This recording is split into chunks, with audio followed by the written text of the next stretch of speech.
GCC. He is already now the founder and the manager of Azola Innovation Accelerator, and the chief executive of the Bahrain Chamber and Commerce Industrial. Has more than 13 years as developing enterprise and monitoring innovative entrepreneur. He served more than 4,000 business. In reality, he has a large CV with a high quality and experience in the industrial and innovation sector in GCC. It's already a bachelor in electrical engineering from University of Bahrain and a master in engineering business management in University of Warwick, UK. I will give few words to Dr. Mansour to give his comment in this few words. Dr. Mansour, Prof. Mansour, the president of University of Ahlia University. Thank you very much. Thank you, Dr. Ahmed. Assalamu alaikum wa rahmatullahi wa barakatuh. Sabah al khair. This is indeed a pleasure to welcome Mr. Nabeel Al-Mahmood with such an impressive experience and background and education to come and to find some time in his busy schedule to come and talk to Ahlia and Ahlia students and Ahlia faculty. This is an addition. This is really generosity from him to find the time to come and pass his experience to Ahlia, all of Ahlia. So first, I want to thank him sincerely for this effort that he has taken. Secondly, I want to thank the College of Engineering at Ahlia University for reaching out to leaders in Bahrain, leaders in industry, leaders in commerce, leaders of professional societies. This bridges the gap between academia and the real world out there. I don't want to say practice, I will say the real world. Bridging this gap can only be achieved by reaching out to such experts and such leaders to come and talk to us and to understand, for us to understand what's happening out there. You know, you can always read websites and you can read newsletters and you can read magazines, but you know, like they say, a picture is worth 1,000 words. I think, in my view, Ahli students, especially the engineering students, are doing great. They are finding jobs easily. They are welcome in the market. But you know, as one of my colleagues always says, excellence is a moving target. So we want to be the best, and we can only be the best if we don't close the door. We open the door and we ask others, what do you think? And you know, even to look at our programs and our curriculum and our delivery methods, we should always consider these things. Of course, I'm not here to give the lecture. I am here primarily to welcome Mr. Nabeel and to thank him and to thank the college. And I wish him the best of luck. And I hope you, Dr. Ahmed, you continue with these meetings, lead with leading experts. So Mr. Nabeel, you're welcome. أهلا وسهلا فيك، نرحب فيك بالجامعة الأهلية وإحنا سعيدين بوجودك معنا. شكرا جزيلا، تفضل، الله يسلمك. شكرا جزيلا. Thanks, Professor Mansour, for these few words. Mr. Nabeel, you have the floor now. It's a nice opportunity to share with you your experience and your ideas. Thank you. Assalamu alaikum wa rahmatullah jami'an. Good afternoon, everybody. First of all, I would like to thank you, Professor Mansour and Dr. Tadidi, for having me today. I would like to thank all the audience as well. And I hope that my interaction session today will enrich your knowledge and will add value to you. So let's start. My name is Eng.Nabeel Al-Mahmood. I'm the founder and managing partner for Azola Innovation Accelerators, and today we're going to talk about the Innovation accelerators. Before we talk about the innovation accelerators, it's worth to talk a bit about innovation.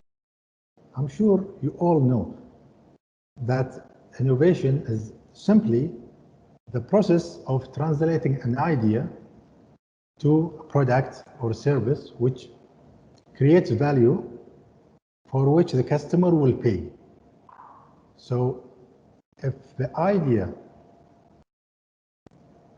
of the good or service doesn't create value, then there is no point. And if it creates value and the customer doesn't pay for it, then again, there is no point. And the customer could be end user, could be governmental bodies, could be private sector, but again, it should create value and encourage the customer to pay for. As simple as that. On the other hand, innovation, we need to know, innovation is a dynamic and unpredictable, and uncertain process. So you cannot predict innovation. Nobody can say that, for example, company X will innovate Y product tomorrow or next week. You cannot, because this is not live in production. You're not talking about something you can expect. So it's unpredictable. And it always depends critically on creating the right conditions for success. But the power of innovation is tremendous, and it is important to understand and integrate best practices to enable economic growth and prosperity. What do you mean by that? In order to come up with appropriate innovations and facilitate that and pave the way for the innovators, especially for the university students, you need to have the right conditions and to implement the best practices, because that all together will enable at the end and facilitate having the appropriate innovations which will result in economic growth, sustainability, and prosperity. So there are certain processes you need to, and actions you need to take before you expect the results. When we say the right conditions and best practices, what do we mean by that? We call it ecosystem. So that means we need to have the appropriate ecosystem. We need to create the ecosystem which is suitable to pave the way for the students, for entrepreneurs, for startups to come up with their innovations, whether they are services or products. So we'll talk a lot about this ecosystem because it's a crucial point. Why innovation? Why do we need innovation accelerators? Innovation accelerators lay out innovation platforms that are embedded into key innovation policies that are consistent with the ecosystem in each country. So there is an ecosystem again, on countries level, on cities level, on facilities level. Consider yourself as a university, Ahlia University, also you have your own ecosystem and you need to enhance your ecosystem. So do we know it? Most of the cases, no, because they haven't measured it yet. So that's why this is always the first barrier we face. Always. First barrier we encounter is the ecosystem, definition of ecosystem. Talk about Bahrain. I bet no one can define the ecosystem. If you talk with bankers, for example, you ask them about the ecosystem, they will say fintech, because that's their field. If you talk about with insurance companies, they will talk about something else. Educational bodies like yourself, you will talk about something else. So ecosystem need to be identified in order to facilitate and pave the way for innovators. So that's why it says consistent. See, innovation policies that goes consistently with the ecosystem. So innovation accelerator usually derive sustainable and future growth. What's the value? What kind of factors does it add or benefit?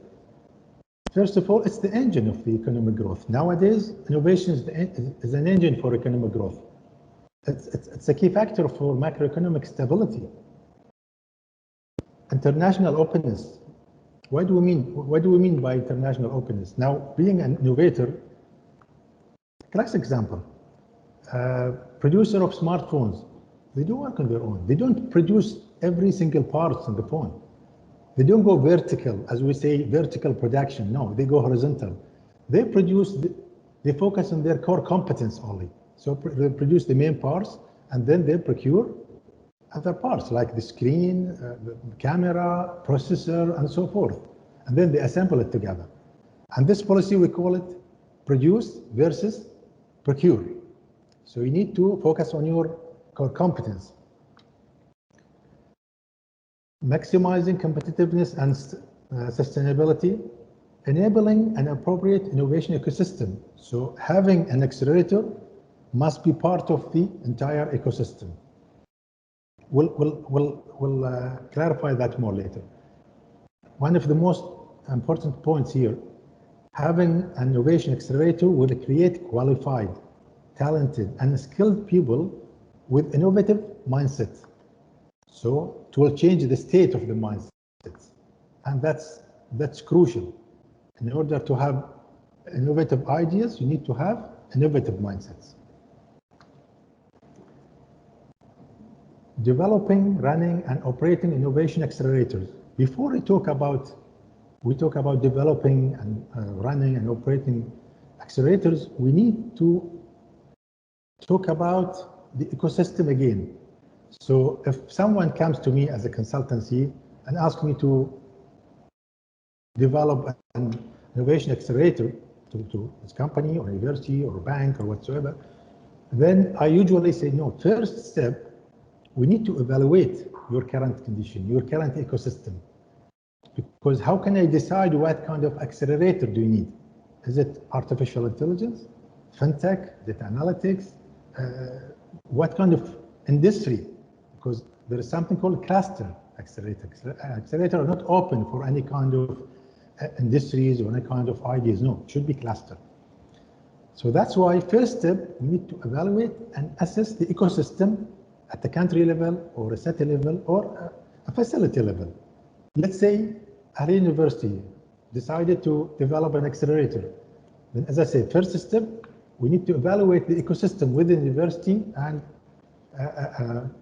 also outside the university in coordination with whom? With your stakeholders, whether other universities, the educational system, other authorities, whoever relevant to the university and part of the ecosystem need to be covered at the evaluation, and then draw up a roadmap for the innovation culture, because it's a culture at the end of the day, then including related partners entity with revealing challenges and opportunities. And that's the most important part. Conducting an evaluation to reveal the challenges, what kind of barriers we're encountering, and the opportunities we need to utilize. And then identifying methodologies, setting standards, and implementation mechanisms that lead to defining the innovation accelerator cluster, as I said, cluster. So it's an accelerator in specific industry.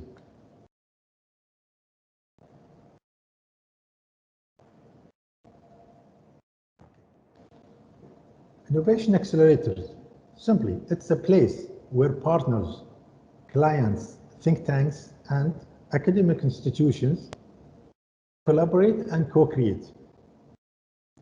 Through these ambitious accelerators, the vision is to create an innovation ecosystem that encourages entrepreneurship and strengthens national economy. I think it's straightforward. Here, having an accelerator should be a human-centered, human-focused. What does that mean? Emphasis a human-centered design approach where entrepreneurship, startups, and university students understand that the design development is customer-focused. What does that mean? Again, it means that all the, if I have to develop an accelerator, it should be human-centered. All the innovation must be market-driven. If a student comes with a brilliant idea, however, it's not within the framework, It's out of the track. This is the role of the accelerator to inform her that no, it's an excellent idea, but this is not a market driven. It won't be sellable. You won't be able to commercialize it. So not focus on this field, focus on this arena within this framework. That's the role of the accelerator. So it's a human focus, it's customer focus, only pushes the market driven ideas. Just to have an idea, that's the facility within the accelerator. Before I talk about the facilities and the content of this accelerator, there is a misconception, by the way. I need to clarify it here. Most of the people confuse between accelerators, incubators, business accelerators, innovation accelerators, and so forth. So let me clarify that. There is a difference between business incubator, business accelerator, innovation accelerators, and innovation centers. The difference is big. So business incubators, which we have a lot in Bahrain, are spaces just to accommodate businesses. Usually they will rent you like a desk or an office, and you can start your business on your own. Maybe they will arrange for a gathering once a month. They will get a guest speaker to speak about entrepreneurship once a month and something, and that's it. So we'll just give you a space to be there and to perform your business.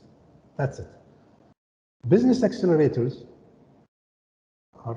it's a space where they accelerate your business from the idea to the market, to transfer it into a product or service, and to have to establish your enterprise, for example.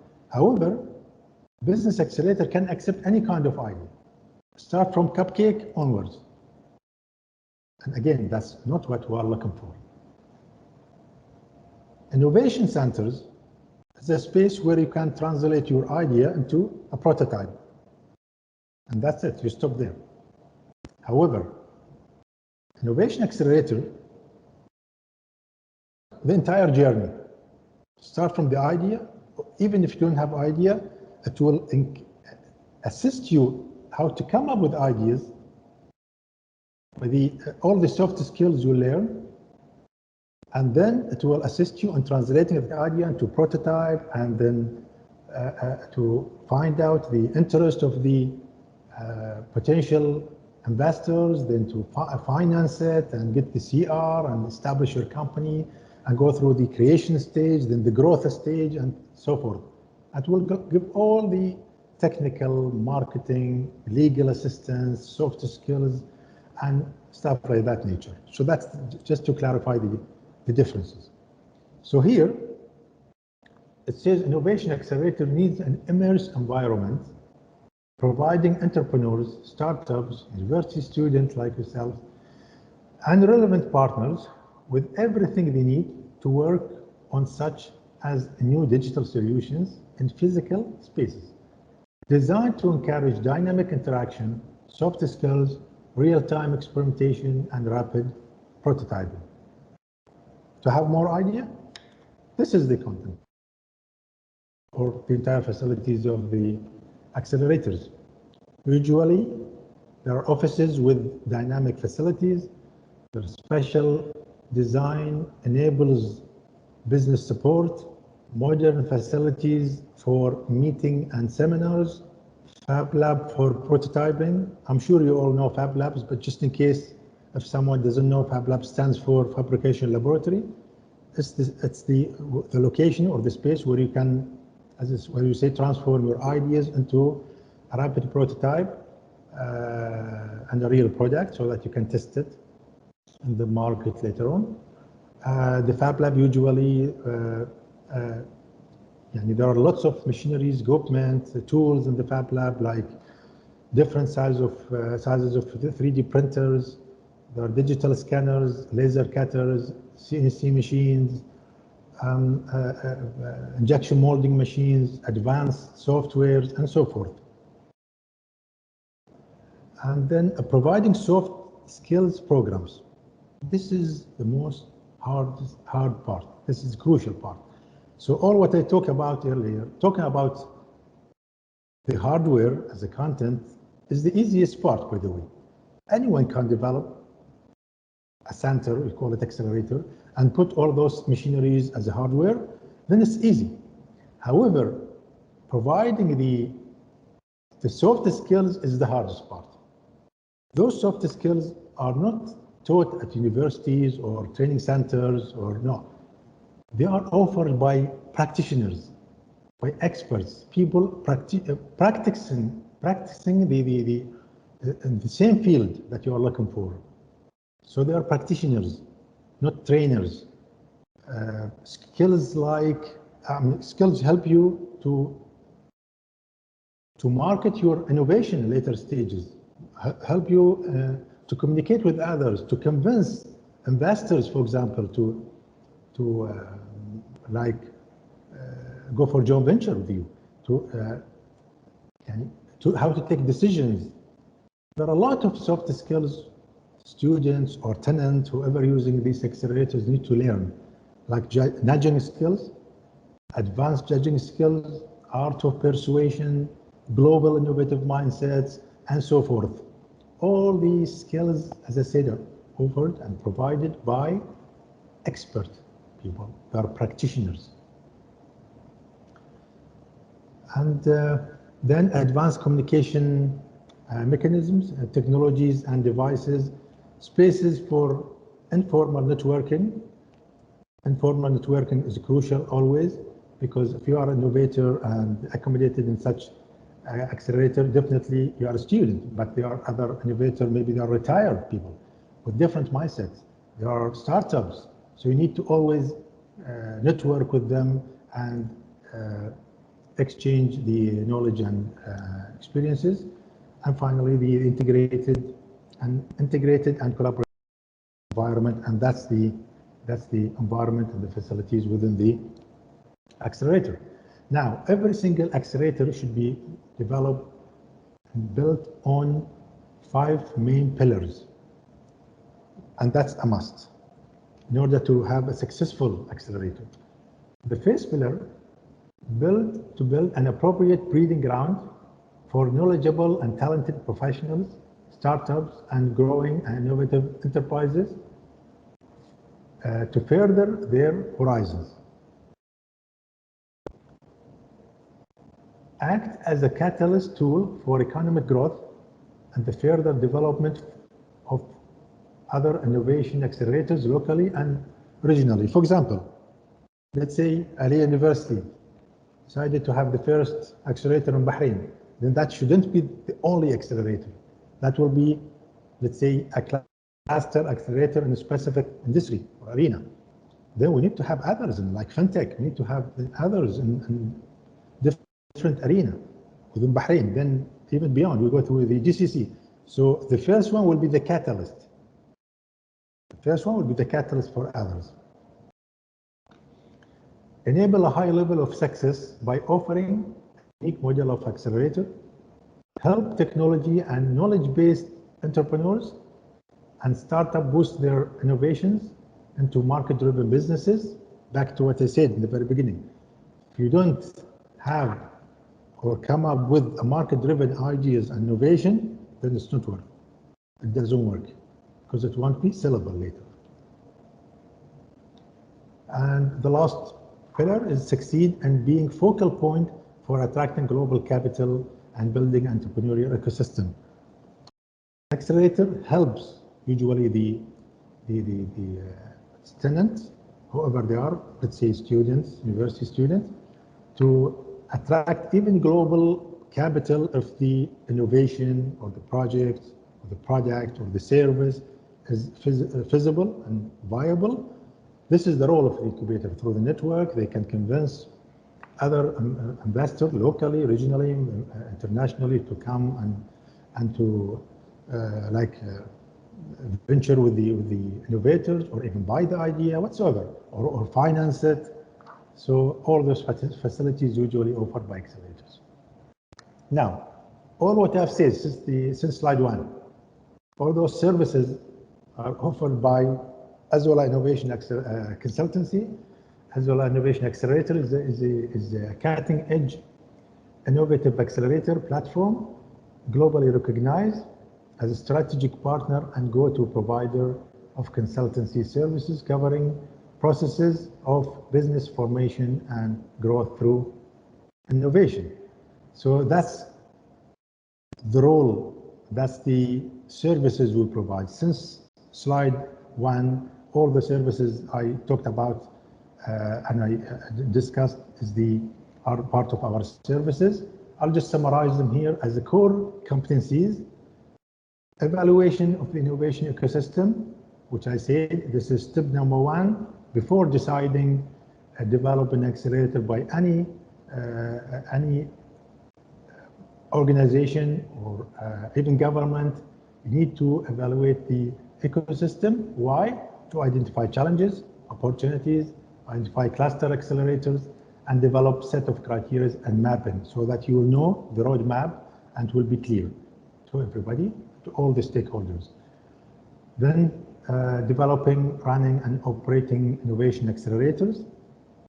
And third competence is create innovation programs. And that's related to the soft skills that I said are crucial to be run and provided by any cluster innovation accelerators.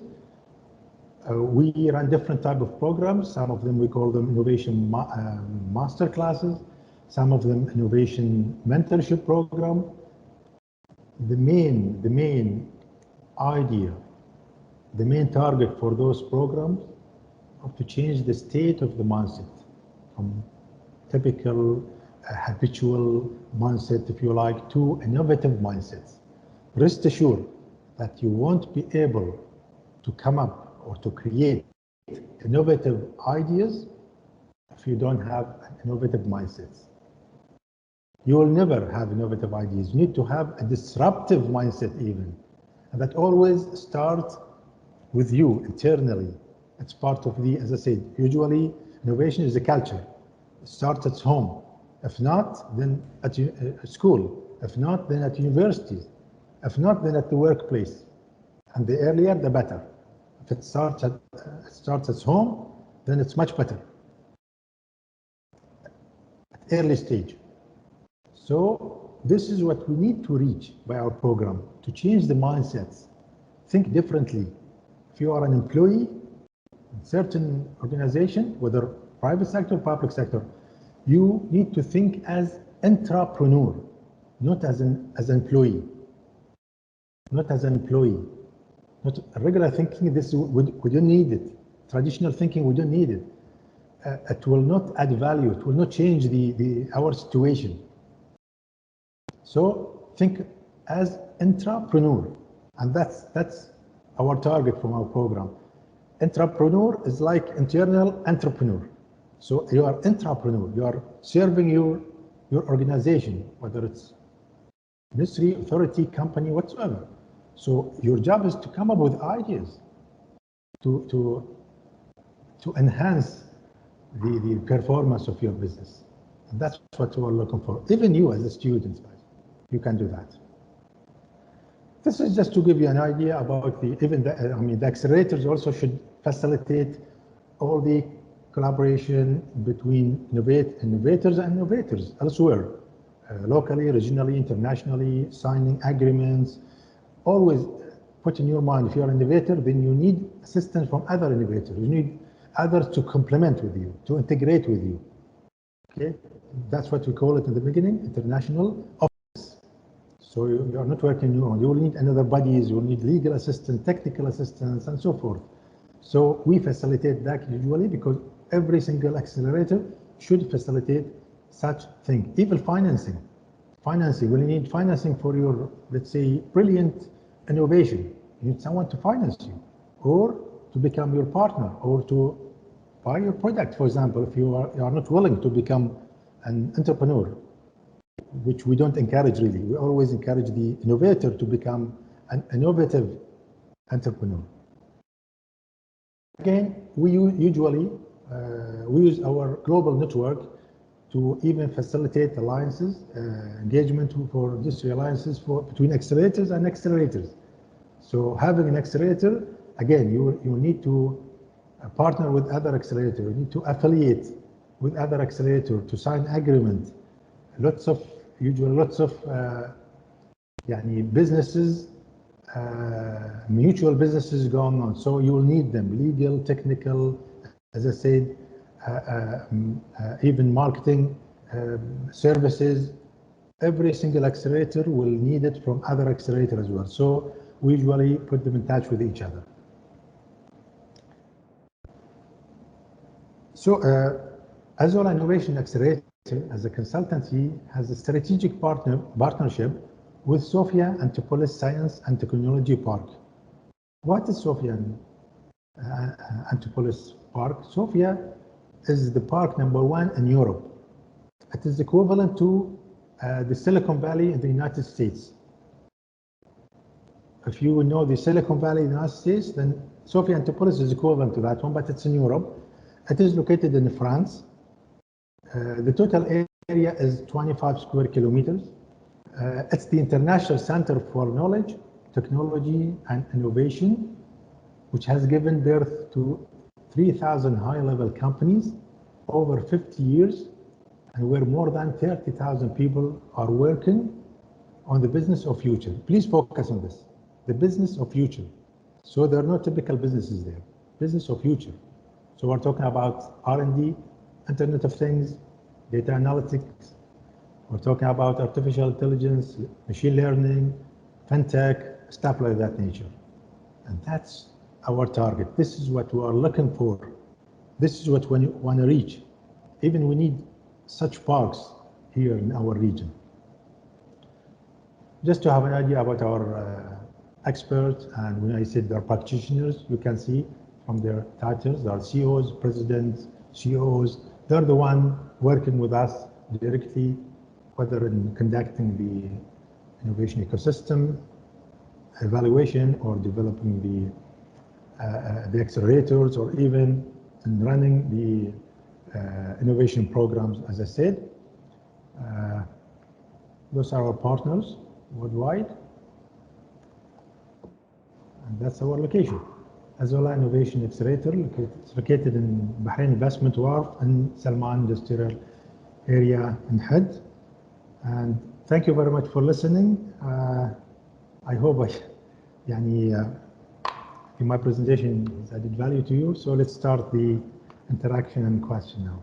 Thank you. Thanks a lot, Mr. Nabeel, for your interesting presentation. And the floor is open for any interaction or question for the audience, please. I have a question from Professor Bakr. Thank you very much for an excellent and very informative lecture. I have a simple question. What is the relationship between the incubators and the accelerator? Because it seems that somehow there is some, if you there is a misconception, as I said, there is a misconception.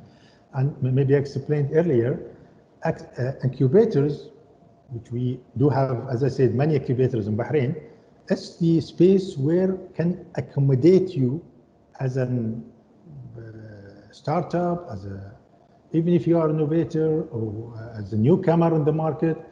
They will give you just a desk, a table, simply a table, or even an office with a closed door, if you like. And they might, as I said, arrange for programs, certain programs, maybe once a month, something, gathering, networking, but there are lots of skills, soft skills that you need to learn. They're not offered a lot by them. So it's only a location or a space to accommodate you. That's it. If you're having a license, you need to have a CR, okay, which we call commercial registration. Then you go there and rent a desk or an office. That's it. This is incubation. So they will incubate you. That's it. It's incubation center. Accelerator, no. It accelerates your journey. It accelerates your process start from the idea till establishing your business in a few months. So it should be in a few months. So it doesn't exceed 12 months, by the way. It should be within a year. Otherwise, it won't be a successful accelerator. And that's why it is called accelerator, actually. It accelerates your idea to become a business. Accelerate your project. Okay, and that's the main difference between accelerator so and incubator. If I understand you correctly, excuse me, if I understand you correctly, then the accelerator should lead you to the park also. To the park, because there used to be, from my previous knowledge, the incubator and the park where you have Ahlia, and then to the industrialization. Which park you mean? The technology park, normally. Where it's not necessary. It's not necessary. I gave just example about the park because we have exclusive strategic partnership with them for implementing our services. But if you become an international business and you have a brilliant, innovative idea, yes, definitely you can reach there, because you absolutely have an interested partner who wants to partner with you. It's easily you can reach there and elsewhere even. But as I said, you need to have an innovative idea. Remember, nowadays, we keep talking about globalization, guys, right? But globalization has gone through 3 stages. Let's focus on this since we are addressing our lecture now to students. Globalization started in the year 1492. So from that year till the year 1800, that was globalization 1.0. We called it globalization of countries. So at that time, we used to talk about what countries. Italy was an industrial country, Germany, and so forth. From 1800 till the year 2000, that was the globalization of companies. Globalization 2.0, companies. At that time, people were talking about what? Globalization of Sharp, LG, Boeing, and stuff like that. Then start from the year 2000 to present, we are in the globalization 3.0 era now, which is the globalization of individuals. So individuals have changed the world. You know that. So you guys, students, you can change the world. Who have changed the world? Let's have examples. Jeff Bezos of Amazon. He was an individual when he started. Jack Ma of Alibaba. Systrom of Instagram. You name them, there are a lot. Even Hewlett and Packard of HP. And by the way, they all started in their garages at home. Some of them started in old, humble apartments. And then they became to have established their micro businesses. And by the time it became now a transcontinental company invading the whole world. So individual can change. This is the era of individual. It's a globalization of individuals. So you guys, as students, can change the world. You can change it. It's a nice opportunity to share Mr. Nabeel, his experience and his expertise in the innovation. If you want to be rich, be innovative. I think it's a good formula. It's a good slogan. Slogan, because like the ideas, everyone now, they look about startup. The startup, that's you mean France, fresh graduates have ideas and go to implement these ideas, these innovative ideas, and the big company, they come to you and they pay for you to be partner with you. Exactly. This is happening even currently with us. Whenever we're having a newcomer with innovative ideas, even for me, it's easy to approach big companies and they'll get interested it's like, because the idea like Android. Android, Android, it's from student, engineering student. They invent the Android based on Linux, iOS. Then Google come to the student and buy it, this project. That's right. Okay, thanks a lot, Mr. Nabeel. Again, thanks for your coming to give us part of your time. Thanks a lot for our student and our audience. It's a nice opportunity to present your expertise in this area of innovation, accelerator, and I hope to see you soon and to improve our partnership in this part of area with Ahlia University. Thank you very much. I would like to thank you, Doctor. I would like to thank Dr. Mansour as well. I would like to thank Ahlia University, and I would to thank all the audience. Thank you all for having me today, and hopefully our partnership will continue. Thank you very much.